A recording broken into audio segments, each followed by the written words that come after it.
40 ইয়াৰ্ছৰ পিছত আমি সকলোৱে এই ভিটামিনছ কেইটা ল'ব লাগে মই আজি যিকেইটা ভিটামিনছৰ কথা কম আপোনালোকক মই কোনো সাপ্লিমেন্টৰ কথা ইয়াতে আপোনালোকক নকওঁ যিখিনি আপোনালোকে নেচাৰেল সোৰ্সৰ পৰা ল'ব পাৰে সেইকেইটা কথাই কম আৰু যিকেইটা একেবাৰে ইম্পৰ্টেন্ট যিকেইটা ভিটামিনছ নহলে আমাৰ শৰীৰটো বেয়া হৈ গুছি যাব পাৰে বহুত বেছি ইম্পৰ্টেন্ট এই ভিটামিন কেইটা আমাৰ শৰীৰটোৰ কাৰণে বিশেষকৈ 40 বছৰ বয়সৰ পিছত আমিতো বহুত ধৰণৰ বস্তু খাওঁ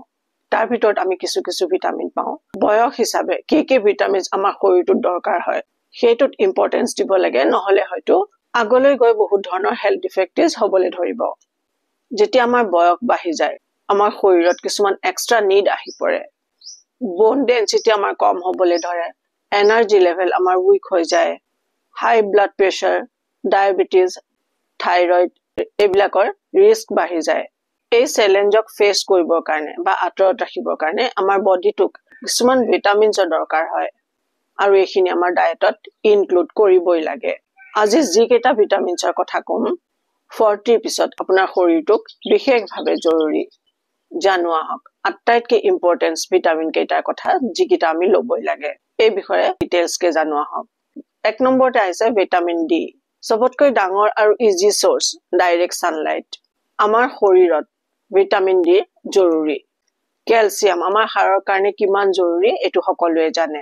এইটো বাৰু আপোনালোকে জানে যদি আমাৰ শৰীৰত ভিটামিন ডি কমি হয় ক্যালসিয়াম আমাৰ হাড়ত এবজৰ্ব হ'ব নোৱাৰে বিশেষকৈ 40ৰ পিছত বোন ডেন্সিটি কম হ'বলৈ ধৰে আৰু সেই কাৰণে ফ্ৰেকচাৰ আৰু আৰ্থৰাইটিছ হোৱাৰ সম্ভাৱনা থাকে আপোনালোকে সাকে মন কৰিছে যেতিয়া অকমান বয়স হৈ আহে তেতিয়া যদি মানুহে পৰে বা দুখ পায় খুব সোনকালে ফ্ৰেকচাৰ হয় আৰু কেতিয়াবা সেই ভৰিৰ বা হাতৰ যিকোনো বোন যেতিয়া ভাঙে তেতিয়ালে হিয়ৰ হোৱাত বহুত সময় লাগি যায় আৰু কেতিয়াবা সেইবোৰ ভালকে কমপ্লিটলি কিয়ৰ নহয় ভিটামিন ডি ললে আপোনাৰ সেই ৰিস্ক কমি যায় আৰু আপোনাৰ বোন ষ্ট্ৰং হৈ থাকিব তাৰ উপৰি ভিটামিন ডি আমাৰ ইমিউনিটি ষ্ট্ৰং কৰে আমাৰ ইমিউনিটি যেতিয়া ষ্ট্ৰং থাকে তেতিয়ালে যিকোনো অসুখৰ পৰা যিকোনো ইনফেকচনৰ পৰা আমাক প্ৰটেক্ট কৰে সেই কাৰণে ইমিউনিটি সিস্টেম আমাৰ ষ্ট্ৰং হৈ থাকিবৰ কাৰণে সকলোতকৈ ইম্পৰ্টেন্ট ভিটামিন হৈছে ভিটামিন ডি আপোনাৰ মাসল হেলথৰ কাৰণেও খুব জৰুৰী বয়সৰ লগে লগে মাসল উইক হৈ যোৱা মাসল মাস কম হৈ যোৱা এইবোৰত ভিটামিন ডি বিশেষ কাম কৰে ভিটামিন ডি আপোনাৰ মাসল ষ্ট্ৰং কৰি ৰাখিব ভিটামিন ডি ওভাৰঅল আপোনাক ফিট ৰাখিব এতিয়া আমি ভিটামিন ডি লম কেনেকে মই আগতেও কৈছো ৰ'দৰ সোৰ্স সবতকে ভাল আৰু সহজ আপুনি যদি ভিতৰতে থাকি কাম কৰিব লগা হয় এক্সপোজাৰ একেবাৰে আপোনাৰ নহয় তেতিয়ালে আপুনি ডায়েটত ভিটামিন ডি ল'ব লাগিব কিন্তু সকলোতকে ভাল আপুনি ৰ'দৰ পৰা ভিটামিন ডি লোৱাটো মৰ্নিং যদি আপুনি 1 ঘন্টা ৰ'দত বহে সেইটো আপোনাৰ খুব ভাল কাম কৰিব ভিটামিন ডি পৰিপূৰক হৈ থকাৰ কাৰণে কিছু আহাৰত আপুনি ভিটামিন ডি ইনডাইৰেক্টলি ল'ব পাৰে সেইটো হৈছে আপোনাৰ মাশৰুম ল'ব পাৰে chia seeds flax seeds almond walnut sunflower seeds এইবোৰ ল'ব পাৰে এইবোৰ ডাইৰেক্ট সোৰ্স নহলেও এইবোৰত হেলদি ফেটস পাব আৰু ভিটামিন ডি এবজৰ্পচনত হেল্প হ'ব নেক্সট ভিটামিনটো আহিল আমাৰ ভিটামিন B12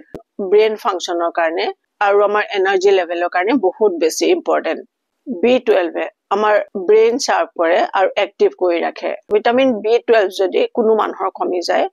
তেওঁ মেমৰি লছ হ'ব পাৰে তেওঁ কনফিউজনিং হ'ব পাৰে ডিসিশন লওঁতে তেওঁ ভুল কৰিব পাৰে এনেকুৱা ধৰণৰ প্ৰবলেম বিলাক দেখা যায় আৰু 40 পিছত এই ইস্যু কমন হৈ যায় আমাৰ বডিত এনাৰ্জি প্ৰডাকচনৰ কাৰণে B12 লাগে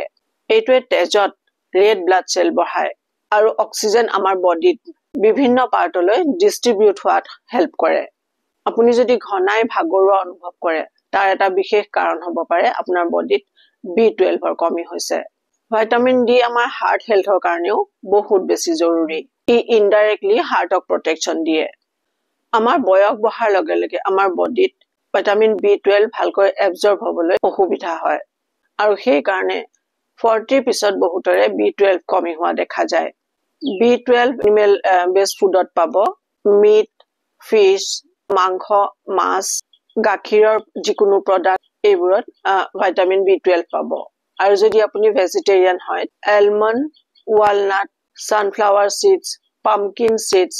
flax seeds chia seeds এইবোৰে ভিটামিন B12 এবজৰ্পচন ইমপ্ৰুভ কৰিব ইয়াত মই যিমান ড্ৰাই ফ্ৰুটছ আৰু চিডছৰ কথা কৈছো গুটেইবোৰৰ লিংক মই ডেসক্ৰিপচনত দি দিম আপুনি নৰ্মেল মাৰ্কেটতো কিনিবলৈ পাব যদি কিবা কাৰণে অসুবিধা হয় লিংকৰ পৰা আপোনালোকে বাই কৰি ল'ব পাৰে নেক্সট ইম্পৰ্টেন্ট ভিটামিন হৈছে ভিটামিন সি ভিটামিন সি বডিৰ কাৰণে এটা পাৱাৰফুল এন্টিঅক্সিডেন্ট ই আমাৰ কোলাজেন প্ৰডাকচন বঢ়ায় ফ্ৰী ৰেডিকেলছ যেটো আমাৰ শৰীৰৰ কাৰণে হানিকাৰক সেই ফ্ৰী ৰেডিকেলছৰ লগত ফাইট কৰে আৰু আমাক হেল্প কৰে কোলাজেন এক ধৰণৰ প্ৰটিন যেটো আমাৰ স্কিন টাইট ৰাখে আমাৰ জয়েন্ট আমাৰ বোনছবোৰক ষ্ট্ৰং ৰাখে আমাৰ বডিত এজ হোৱাৰ লগে লগে কোলাজেন প্ৰডাকচন কম হ'বলৈ ধৰে ছালত বলি ৰেখা বা ৰিংকল পৰে জয়েন্ট পেইন ষ্টাৰ্ট হৈ যায় আৰু আমাৰ বোনছবোৰ উইক হ'বলৈ ধৰে ভিটামিন সি এ এই প্ৰবলেমবোৰ স্লো ডাউন কৰে ভিটামিন সি এ আমাৰ ইমিউন সিস্টেম ষ্ট্ৰং কৰে বয়সৰ লগে লগে আমাৰ ইমিউনিটি পাৱাৰ কম হ'বলৈ ধৰে ইনফেকচন আৰু ডিজিজবোৰৰ লগত ফাইট কৰিব নোৱাৰা হয় আমাৰ শৰীৰটোৱে এনেকুৱাত ভিটামিন সি এ বহুত কাম কৰে বিভিন্ন অসুখৰ পৰা আমি বাচি যাব পাৰো সিট্ৰাছ ফুডত ভিটামিন সি ভৰপূৰ মাত্ৰাত পাব লাইক কমলা নেমু বেৰিজ ব্ৰকলি ক্যাপসিকাম এইবোৰত ভিটামিন সি বহুত পৰিমাণে পাব যিমান আপুনি নেচাৰেল ফুড খায় প্ৰত্যেকতে কিছু কিছু পৰিমাণে বা কিছুমানত যথেষ্ট পৰিমাণেও নিউট্ৰিয়েন্টছ পোৱা যায় আমাৰ শৰীৰটোতো ভিটামিন বহুত ধৰণৰ ভিটামিন লাগে তাৰ ভিতৰত মই আজি যে কেইটা ভিটামিনছ কলো এইকেইটা ভিটামিন 40 ওপৰত আমাক নহলেই নহয় এইকেইটা ভিটামিন যদি আমাৰ শৰীৰত কমি যায় 40 পিছত তেতিয়াহলে আমাক বিভিন্ন বেমাৰে দেখা দিব পাৰে বিভিন্ন অসুবিধাৰ সন্মুখীন আমি হ'ব পাৰো সো এইকেইটা ইম্পৰ্টেন্ট ভিটামিনৰ কথা আপোনালোকক কলো এইকেইটা নহলে আমাৰ বডিত কাম নচলে ভিটামিন সি আপোনালোকে প্ৰত্যেক বতৰত আমলখি পোৱা নাযায় শুকান আমলখিটো ল'ব পাৰে ভিটামিন সি কাৰণে এটো খুব বেছি ভাল সোৰ্স ড্ৰাই এপ্ৰিকট ল'ব পাৰে ব্ল্যাক কিশমিশটো ল'ব পাৰে সোখা আলু বুখাৰা এটো ভিটামিন সি কাৰণে বহুত ভাল সোৰ্স যিকিটা মই ড্ৰাই প্ৰডাক্টৰ কথা কলো ইয়াতে যিখিনি আপুনি নেচাৰেল প্ৰডাক্টটো আপুনি ৰ ফৰ্মত পায় সেইবিলাকটো ল'বই আৰু যিখিনি মই ড্ৰাই বস্তুৰ কথা কলো ড্ৰাই ফ্ৰুটছ ড্ৰাই সিডছ বা ড্ৰাই ফ্ৰুটছ যিখিনি কথা কলো সেইখিনি সকলোৰে লিংক মই ডেসক্ৰিপচনত দি দিম যদি আপোনালোকে মাৰ্কেটত পায় তো খুবেই ভাল নহলে ডেসক্ৰিপচনৰ পৰা আপোনালোকে ল'ব পাৰে আগত সদায় হেল্থক ইম্পৰ্টেন্স দিব লাগে সো এনেকে মানি চলিব বহুত ডাঙৰ কাম একো নহয় খালি আমি অকনমান খোৱা বোৱাত ধ্যান দিব লাগে আমাৰ নিজৰ শৰীৰটোত ধ্যান দিব লাগে ক'ত কি হৈ আছে